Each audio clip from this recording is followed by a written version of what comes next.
Hello everyone, आज की video में हम पढ़ने वाले हैं क्लास 10th इकोनॉमिक्स का चैप्टर नंबर 1 जिसका नाम है डेवलपमेंट। हम इस चैप्टर में डेवलपमेंट के बारे में जानेंगे कि डेवलपमेंट क्या होता है, कैसे होता है, इसे कैसे मेजर किया जाता है और हमारी लाइफ कैसे बेहतर हो सकती है। हम इस चैप्टर के हर एक टॉपिक को अच्छे से विजुअल्स और एनिमेशन की मदद से कंप्लीट करेंगे। तो विदाउट वेस्टिंग योर टाइम चलिए स्टार्ट करते हैं। What development promises different pupils different goals। सबसे पहले हम बात करते हैं डेवलपमेंट की। डेवलपमेंट का मतलब होता है विकास। अब दोस्तों आप मुझे ये बताओ कि आपके हिसाब से डेवलपमेंट क्या है। तो आप में से कई सारे लोग कहेंगे कि बिल्डिंग्स का बनना डेवलपमेंट है, रोड्स बनना डेवलपमेंट है, रेलवेज बनना डेवलपमेंट है, अच्छे अच्छे स्कूल्स होना डेवलपमेंट है, हॉस्पिटल्स होना डेवलपमेंट है। तो सबके दिमाग में अलग अलग थॉट्स आएंगे डेवलपमेंट से रिलेटेड। लेकिन अगर मैं आपसे कहूं कि डेवलपमेंट को एक सिंगल लाइन में डिफाइन करो तो कैसे करोगे? देखो, हम लिखेंगे the betterment of anything is called development. मतलब किसी चीज का पहले से बेहतर हो जाना डेवलपमेंट कहलाता है। आए समझ में? अब दोस्तों अलग अलग लोगों के जो डेवलपमेंटल गोल्स होते हैं वे अलग अलग होते हैं। फॉर एग्जाम्पल एक किसान है तो वो क्या चाहता है? वो चाहता है कि उसकी जो फसल है उसका उसे ज़्यादा से ज़्यादा दाम मिले, यानी कि वो उसका डेवलपमेंटल गोल है। सिमिलरली एक मजदूर है तो वो क्या चाहता है? वो चाहता है कि उसे एक दिन की ज़्यादा से ज़्यादा मजदूरी मिले, तो वो उसका डेवलपमेंटल गोल है। जैसे मान लो एक लड़का है, उसे कार चाहिए तो कार उसके लिए एक डेवलपमेंटल गोल है। एक लड़की है, उसे सिंगर बनना है तो सिंगर बनना उसके लिए डेवलपमेंटल गोल है। तो यहाँ से हमें क्या पता चला कि अलग अलग लोगों के जो डेवलपमेंटल गोल्स होते हैं वे अलग अलग होते हैं, यानी कि different pupils can have different developmental goals। लेकिन दोस्तों कई बार ऐसा भी होता है कि जो एक के लिए डेवलपमेंट होता है वो दूसरे के लिए डेवलपमेंट नहीं होता है, बल्कि डिस्ट्रक्टिव भी हो सकता है। फॉर एग्जाम्पल आप चाहते हो कि डैम बन जाए क्योंकि इससे हमें फ़ायदा है, हमें अच्छी इलेक्ट्रिसिटी मिलेगी प्लस अच्छी वाटर सप्लाई भी मिलेगी। लेकिन दोस्तों जो वहाँ की ट्राइबल पॉपुलेशन है उनके लिए ये अच्छा नहीं है, क्योंकि अगर डैम बनता है तो उन्हें तो अपनी पोजीशन छोड़नी पड़ेगी और उन्हें कहीं और शिफ्ट होना पड़ेगा। तो यही मैं आपको बताना चाहता हूँ कि जो एक के लिए डेवलपमेंट होता है वो ज़रूरी नहीं है कि वो दूसरे के लिए भी डेवलपमेंट ही हो, बल्कि नुकसानदायक भी हो सकता है, जैसा कि हमने इस एग्जाम्पल में भी देखा। तो हम लिख सकते हैं what may be development for one may not be development for other, it may be destructive. Next topic है हमारा इनकम एंड अदर गोल्स। दोस्तों आज के समय में सबके अलग अलग गोल्स हैं, लेकिन सब में एक चीज़ कॉमन है, सबको पैसा जरूर चाहिए। एक किसान है, उसको अपनी फसलों का अच्छा दाम चाहिए। एक मजदूर है, उसे एक दिन की ज़्यादा से ज़्यादा मजदूरी चाहिए। एक बिजनेसमैन है तो उसे ज़्यादा से ज़्यादा प्रॉफिट चाहिए। अगर मैं साफ साफ शब्दों में कहूँ तो एवरीबडी वांट्स मोर इनकम, या हम कह सकते हैं एवरीबडी वांट्स मोर मनी। सबको पैसा जरूर चाहिए। लेकिन दोस्तों ये एक रियलिटी है कि पैसा ही सब कुछ नहीं होता। ऐसा मैं क्यों कह रहा हूँ, इसके पीछे रीज़न है। देखो, इस दुनिया में दो तरह के गोल्स होते हैं। एक होते हैं मटेरियलिस्टिक गोल्स, जिन्हें हम पैसों से खरीद सकते हैं, जैसे कि घर, कार, क्लॉथ्स, फ्रिज। तो ये मटेरियलिस्टिक गोल्स होते हैं। दूसरे होते हैं नॉन मटेरियलिस्टिक गोल्स, जिन्हें हम पैसों से नहीं खरीद सकते, जैसे कि equality, freedom, friendship, love, security, respect. तो ये नॉन मटेरियलिस्टिक गोल्स होते हैं। तो कहने का मतलब ये है कि इंसानों के डेवलपमेंट के लिए पैसा ही सब कुछ नहीं होता, बल्कि उसके साथ साथ लोगों को इन सब की भी ज़रूरत होती है। जैसे मान लो एक व्यक्ति है, उसकी एक बाहर की कंट्री में जॉब लग गई, उसे खूब पैसा मिल रहा है, वो अच्छा खासा कमा भी रहा है, लेकिन वहाँ पर उसके साथ डिस्क्रिमिनेशन हो रहा है, यानी कि उसे इक्वालिटी नहीं मिल रही है, जॉब सिक्योरिटी नहीं मिल रही है, रिस्पेक्ट नहीं मिल रही है। अब आप खुद ही सोचो कि क्या वो अपने आप को डेवलप्ड फील कर पाएगा? नहीं ना। तो यही मैं आपको बताना चाहता हूँ कि money is not enough for development. मतलब पैसा काफ़ी नहीं है डेवलपमेंट के लिए। In fact for proper development people look at on both materialistic goals as well as non materialistic. मतलब अगर प्रॉपर डेवलपमेंट करना है तो इंसानों को दोनों को देखना पड़ेगा, मटेरियलिस्टिक गोल्स को भी और नॉन मटेरियलिस्टिक गोल्स को। आए समझ में? और आपने एक और चीज़ नोटिस की कि जो हमारा टॉपिक था इनकम एंड अदर गोल्स, वो भी हमें यही बताना चाह रहा है कि इनकम तो ज़रूरी है ही, लेकिन उसके साथ साथ अदर गोल्स भी ज़रूरी होते हैं। National development. दोस्तों अभी तक हमने जो पढ़ा वो पर्टिकुलर एक व्यक्ति के लिए था। हमने ये जाना कि डेवलपमेंट का मतलब एक व्यक्ति के हिसाब से क्या होता है, लेकिन इस टॉपिक में हम जानेंगे कि पूरे नेशन का डेवलपमेंट कैसे होता है, मतलब पूरी कंट्री का डेवलपमेंट कैसे होता है। तो यहाँ पर भी लोगों के अलग अलग थॉट्स होते हैं। कुछ लोग कहते हैं कि देश का डेवलपमेंट तब होगा जब देश की सड़कें अच्छी होंगी। कुछ लोग कहते हैं कि देश का डेवलपमेंट तब होगा जब हेल्थ सेक्टर इम्प्रूव करेगा। कुछ लोग कहते हैं कि देश का डेवलपमेंट तब होगा जब एजुकेशन सिस्टम इम्प्रूव करेगा। कुछ लोग तो ये भी कहते हैं कि देश का डेवलपमेंट तब होगा जब पेट्रोल का दाम कम हो। तो कहने का मतलब ये है कि जिस प्रकार लोगों के डेवलपमेंटल गोल्स अलग अलग हो सकते हैं, ठीक उसी प्रकार नेशन के डेवलपमेंट के प्रति भी लोगों की अलग अलग धारणाएं हो सकती हैं। यानी कि हम लिख सकते हैं different people could have different notions toward national development. और जब लोगों के अलग अलग विचार होंगे तो वो कॉन्फ्लिक्टिंग भी हो सकते हैं। आए समझ में? इसलिए जब भी कुछ किया जाता है डेवलपमेंट के लिए तो ये ध्यान रखा जाता है कि उससे ज़्यादा से ज़्यादा लोगों का फ़ायदा हो और नुकसान की गुंजाइश कम से कम हो। अब दोस्तों ये तो हम जानते हैं कि देश का विकास होना नेशनल डेवलपमेंट होता है, पर नेशनल डेवलपमेंट को डिफाइन कैसे करेंगे, इसकी एक्चुअल डेफिनेशन क्या होगी? देखो, तो the ability of the country to improve the living standard of its citizens is called national development. मतलब जब देश के नागरिकों का लिविंग स्टैंडर्ड इम्प्रूव होगा तब हम कहेंगे कि नेशनल डेवलपमेंट हो रहा है। मतलब वही बात है, देश तरक्की जब करेगा जब देश के लोग तरक्की करेंगे। और देश के लोग कब तरक्की करेंगे? जब उन्हें अच्छी एजुकेशन मिलेगी, अच्छी मेडिकल केयर मिलेगी, पब्लिक फैसिलिटीज़ मिलेंगी, लोगों को एम्प्लॉयमेंट मिलेगा, तो देश अपने आप तरक्की करेगा। आए समझ में? How to compare different countries और स्टेट्स। आपने देखा होगा कि कोई कंट्री डेवलप्ड होती है, कोई कंट्री अंडर डेवलप्ड होती है। तो ये पता कैसे चलता है कि ये कंट्री डेवलप्ड है या अंडर डेवलप्ड है? तो ये हम पता करते हैं इनकम के बेसिस पर। मतलब कोई कंट्री कितना कमाती है, इस आधार पर हम कंपेयर करते हैं कि वो कंट्री डेवलप्ड है या नहीं है। जिस कंट्री की जितनी ज़्यादा इनकम होगी वो कंट्री उतनी ही ज़्यादा डेवलप्ड होगी। तो हम लिख सकते हैं for comparing countries their income is considered to be one of the most important attributes. तो यहाँ पर ध्यान देना, मैंने क्या बोला? One of the most important attribute. मतलब इनकम जो है वो one of the most important attribute है कंट्रीज को कंपेयर करने की। इसके अलावा भी बहुत सारे होते हैं जिन्हें हम आगे डिस्कस करेंगे। तो जब भी कंट्रीज को कंपेयर किया जाता है तो सबसे पहले देखी जाती है उसकी इनकम। वो भी कौन सी इनकम? पर कैपिटा इनकम, जिसे हम एवरेज इनकम भी कहते हैं। तो क्या होती है ये पर कैपिटा इनकम? तो पर कैपिटा इनकम का मतलब होता है कि देश में रहने वाला प्रत्येक व्यक्ति एवरेज कितने पैसे कमाता है एक साल के अंदर। तो इसको निकालने का एक सिंपल सा फॉर्मूला होता है कंट्री की टोटल इनकम अपॉन कंट्री की टोटल पॉपुलेशन। इस फॉर्मूले से हम कंट्री की पर कैपिटा इनकम निकाल सकते हैं। फॉर एग्जाम्पल, एक कंट्री है जिसमें 4 लोग रहते हैं, ए, बी, सी, डी। ए 3 रुपये कमाता है, बी 7 रुपये कमाता है, सी 2 रुपये कमाता है और डी 4 रुपये कमाता है। अब आपको इस कंट्री की पर कैपिटा इनकम निकालनी, तो कैसे निकालेंगे? तो आप फॉर्मूले को देखो, तो फॉर्मूले के हिसाब से सबसे ऊपर आएगी टोटल इनकम, कंट्री की टोटल इनकम, जो कि कितनी है सबको ऐड कर देंगे, कितनी आ जाएगी? 16 आ जाएगी। यानी कि टोटल इनकम आ गई 16। नीचे आएगी टोटल पॉपुलेशन, कितने लोग हैं? 4 लोग हैं। तो डिवाइड करेंगे, कितना आंसर आ जाएगा? 4 आ जाएगा। यानी कि इस कंट्री की पर कैपिटा इनकम आ गई 4। आए समझ में कि पर कैपिटा इनकम क्या होती है और उसे कैसे निकालते हैं। अब आते हैं मुद्दे की बात पर, ये पता कैसे करते हैं। तो होता क्या है कि जो वर्ल्ड बैंक होता है वो एक रिपोर्ट जारी करता है जिसका नाम है वर्ल्ड डेवलपमेंट रिपोर्ट। तो 2017 की वर्ल्ड डेवलपमेंट रिपोर्ट के अनुसार वर्ल्ड बैंक ये कहता है कि जिन कंट्रीज की per capita income $12,056 per annum या उससे ज़्यादा है तो वे कंट्रीज रिच कहलाएंगी, और जिन कंट्रीज की पर कैपिटा इनकम $955 या उससे कम है तो वे कंट्रीज पुअर कहलाएंगी। अगर हम अपनी इंडिया की बात करें तो इंडिया की पर कैपिटा इनकम है $1820 पर एनम। तो इस हिसाब से हमारी India low middle income countries की कैटेगरी में आती है। यानी कि इंडिया मिडिल और पुअर कंट्रीज के बीच में लाई करती है।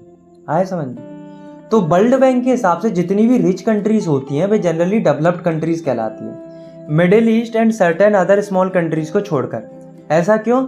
ऐसा इसलिए क्योंकि केवल इनकम ही डेवलपमेंट को डिफाइन नहीं करती है, अकेले इनकम से ही काम नहीं चलता है।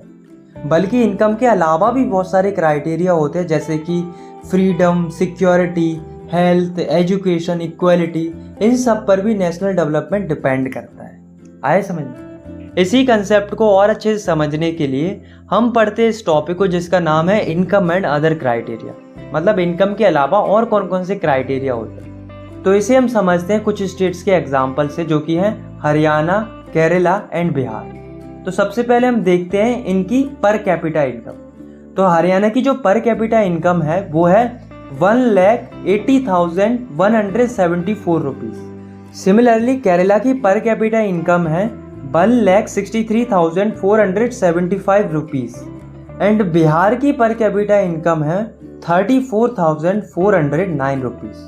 तो यहाँ पर किसकी सबसे ज्यादा पर कैपिटा इनकम है? हरियाणा की। यानी कि अगर हमने केवल इनकम के बेसिस पर कंपेयर किया तो यहाँ पर हमें क्या लगेगा कि हरियाणा डेवलप्ड है। पर जैसा कि हमारा टॉपिक है इनकम एंड अदर क्राइटेरिया, तो यहाँ पर हमें इनकम के अलावा अदर क्राइटेरियाज को भी देखना पड़ेगा, जैसे कि infant mortality rate, literacy rate, net attendance ratio. तो इनको भी हमें कंसीडर करना पड़ेगा। तो सबसे पहले तो हम ये देखते हैं कि इन्फेंट मोर्टेलिटी रेट होती क्या है। तो it's indicate the number of children that die before the age of 1 year as a proportion of 1000 live children born in that particular year.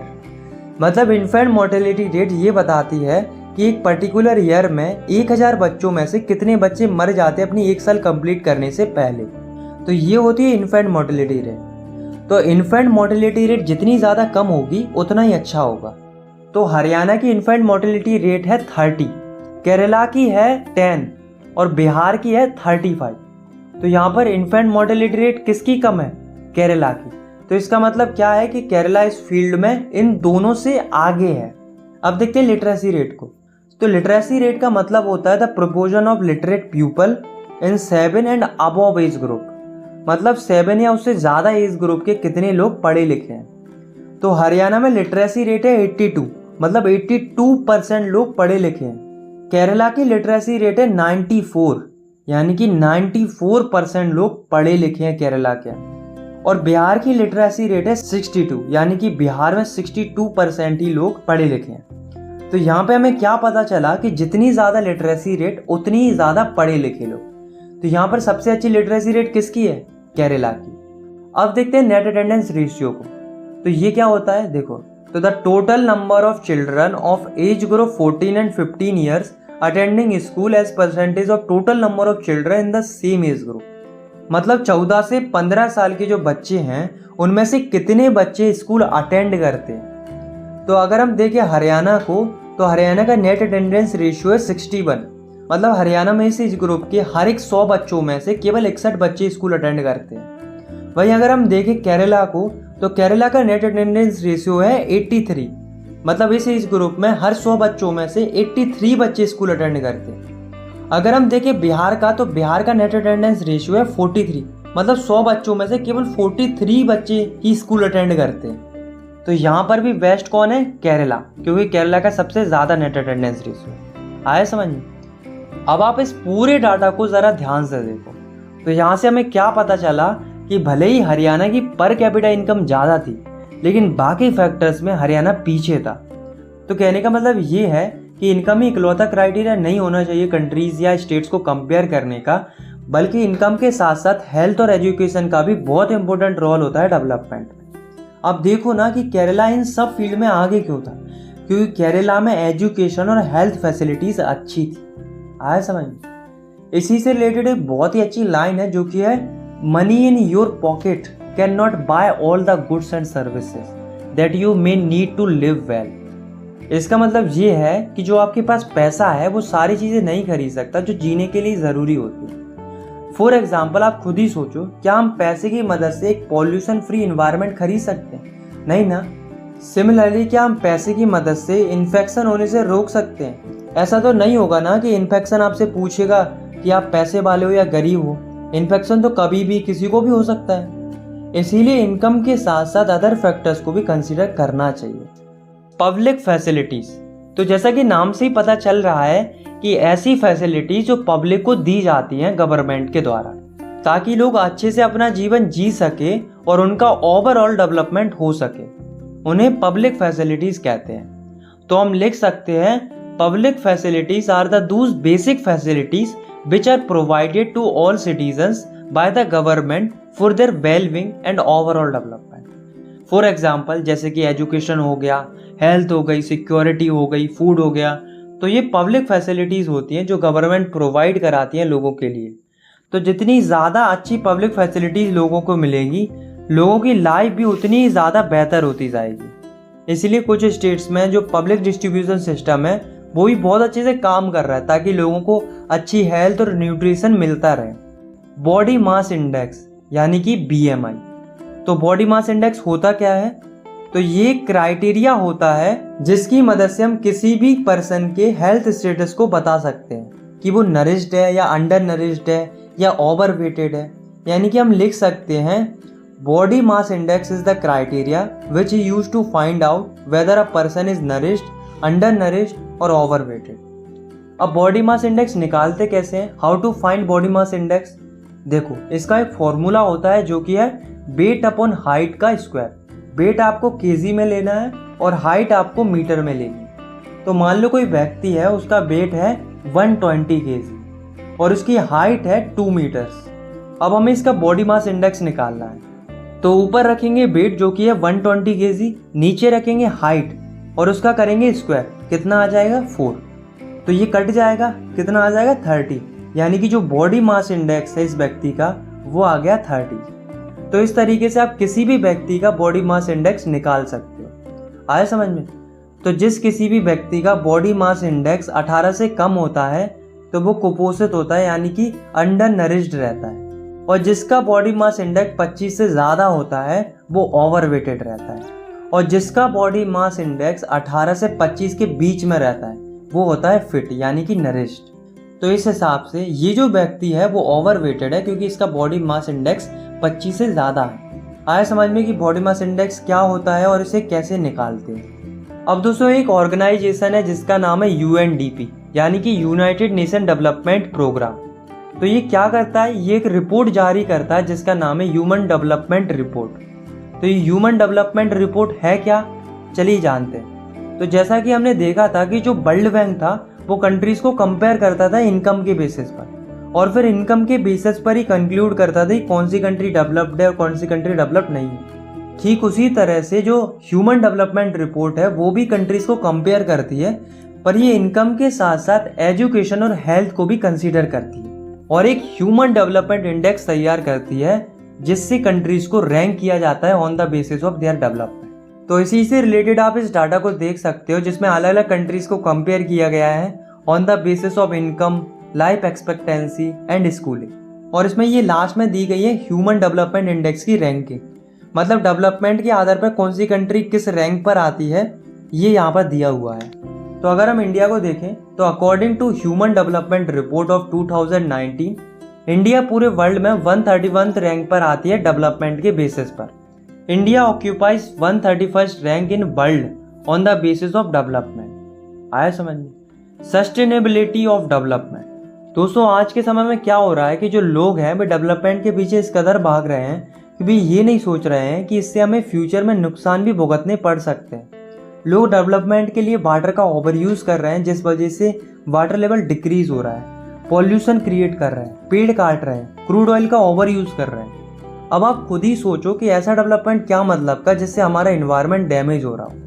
दोस्तों किसी रिपोर्ट में ये बताया गया है कि अगर लोग इसी रेट से क्रूड ऑयल का इस्तेमाल करते रहे तो आने वाले लगभग 50-60 सालों में रिजर्व क्रूड ऑयल खत्म हो जाएगा। तो जो सस्टेनेबिलिटी ऑफ डेवलपमेंट का जो कंसेप्ट है वो भी यही बताता है कि डेवलपमेंट करो पर इस तरीके से करो कि जो हमारा इन्वायरमेंट है वो डैमेज ना हो और जो फ्यूचर जनरेशन है उनकी नीड्स के साथ भी कॉम्प्रोमाइज़ ना हो, ताकि फ्यूचर में भी सस्टेनेबिलिटी बनी रहे। तो यहाँ पर हमारा जो चैप्टर है वो ख़त्म होता है। आई होप आपको ये वीडियो पसंद आई होगी। अगर आपको ये वीडियो पसंद आई तो आप इस वीडियो को लाइक कर सकते हो और चाहो तो आप इस चैनल को सब्सक्राइब भी कर सकते हो क्लास 10th की वीडियोस आगे देखने के लिए। बाकी मिलते हैं नेक्स्ट वीडियो में, तब तक के लिए टेक केयर, बाय बाय। और हाँ, नेक्स्ट वीडियो में हम कंप्लीट करेंगे हिस्ट्री के 2nd चैप्टर को जिसका नाम है नेशनलिज्म इन इंडिया। तो stay updated with sunlight study.